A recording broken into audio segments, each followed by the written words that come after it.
Hey guys, it's Misty Burmeister here.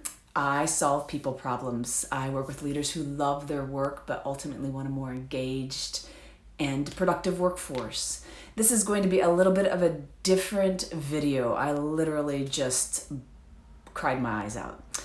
And I want to share with you why, because I imagine that a lot of the folks on your team are dealing with something very similar to this, and perhaps you also, and maybe you don't know it. I didn't fully know it. So I want to share with you here today a little bit about this. I was listening to Brene Brown interview. She's a foremost expert on shame, researcher. If you've not seen her TED Talks, I encourage you to go check it out. She's also been on Oprah, and on she goes. So she was interviewing Dr. David Kessler, world's foremost expert on grief. And Dr. Kessler was talking about the 5 different phases or levels of grief, which was originally created by Dr. Elizabeth Kubler-Ross. And he's added a 6th element to that. Those 5 stages of grief, he added a 6th one in, which I think is really powerful and needed during this time. Instead of going into those phases, though, what I want to share with you is what really blew me away, left me in tears, and thankfully. He talked about life before 9/11. Things were this way, and then 9/11 happened, and it changed everything for us. And it's never going to be the same. It changed forever, right? And the same thing is true with this pandemic, with the coronavirus. Things have been a certain way for so long, and then boom, overnight, it's all changed. So some of the things he talked about, just from a high level, is handshaking or hugging, or also I was watching Amy Clymer do a webinar on how to do live webinars on Zoom, and so she was talking about how this is going to be one of the most important skills you could possibly have, and we could have never imagined it would be this way, but this is the way that it is.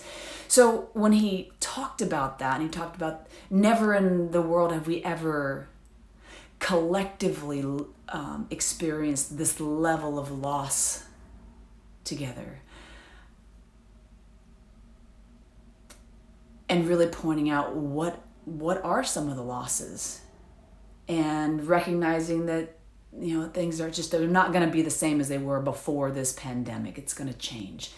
And so there's tremendous importance, he said, in tremendous value in naming what it is that you're feeling. Before I listened to this interview, I just sort of had this pressure on my chest. I couldn't have told you exactly what that pressure was. But once I was listening and I heard, I was like, oh my God, that's exactly what I'm feeling. And just the relief of the release of emotions helped me a great deal. Remember, emotions are energy in motion. If we release them, they don't get stuck and weigh us down. So it's important for us to be able to name what we're feeling.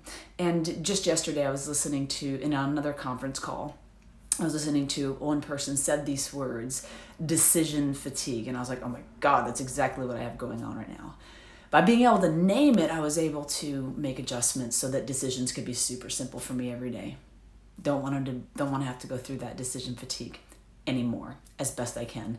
So I made some changes based on that. So my challenge to you as a leader is to, number 1, ask yourself, what am I feeling today? Every day is a new day. What's there for me right now? Am I angry, sad? Am I excited? What are the emotions that are running through me? Am I concerned for my family? Am I concerned for my spouse? Am I concerned for my mom, my dad, my brother, my sister? What's there for me? What am I feeling? And then extend that to your team. Extend that to your team. Give them the space to share. One leader I was speaking with yesterday is doing extraordinarily well in the midst of this global pandemic. His company is thriving. He said every single morning he asks his team, how are you guys feeling? He says he knows the company's doing well. They know what to do. They're focusing, but he wants to give a space for them to share. So powerful.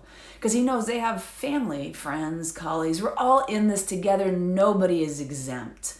Give your team a chance to express. Give yourself that chance to express also. I got a phone call just before I got on this video from the Senior Vice President of HR for a big company. And she's very frustrated because the CEO will not, he's an introvert. He says to her, he's not willing to have this conversation about how people are doing in a live setting. He'll do it on the computer. And so she really wants him to get online. This is a challenge that all of us are facing right now. Many people are sticking their head in the sand because they don't know how to deal with it, mostly because they don't know what it is they're even dealing with. Loss, change,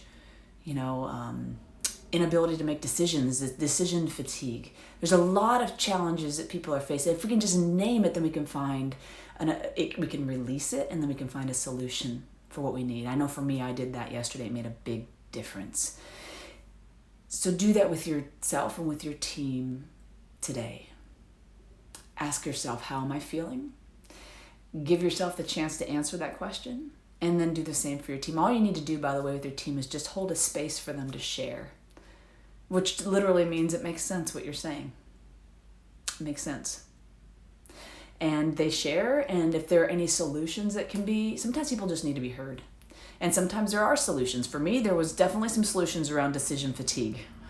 Definitely. And it was very helpful for me today with the decisions I made yesterday to help with that. So I want to challenge you with that. If you guys found this video to be helpful, please share it. If you have a similar experience with emotion or decision fatigue, leave me a comment below. I'd love to hear it. Until next time, I will say here's to your greatness. Peace.